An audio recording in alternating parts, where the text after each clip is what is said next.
Good afternoon. Mindful of the time, I'll be very brief. There's two topics I need to bring to your attention. One is fees, which is catered for in Section 80 of the 2012 Act, and the second, protection of enrolled learners.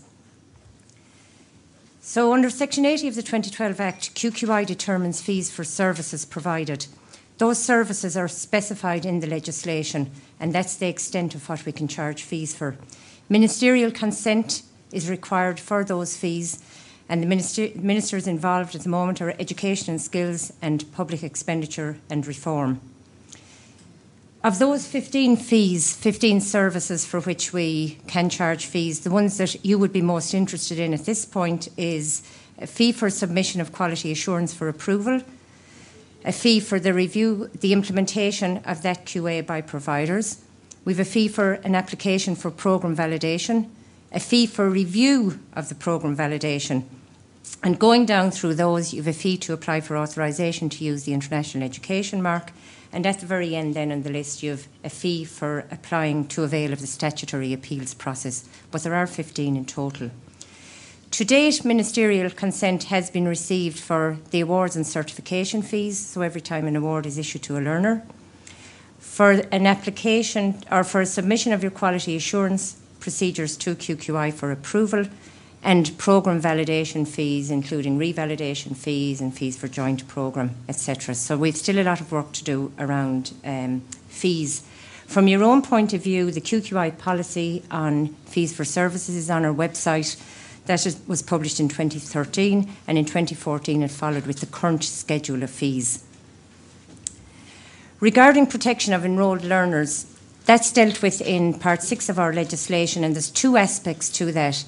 One is arrangements that you are required to have in place should you come to QQI for programme validation. And these arrangements will ensure that learners are looked after in the event that a programme ceases. And for all sorts of reasons, a provider may stop offering a programme or cease to offer a programme.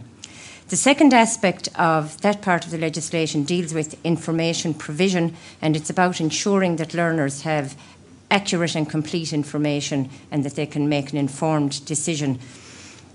So if we look firstly at the arrangements that you must have in place if you offer a programme which is of at least 3 months in duration and where fees are charged. There are two options. We have what we call academic bonding, and the second option is a financial bond.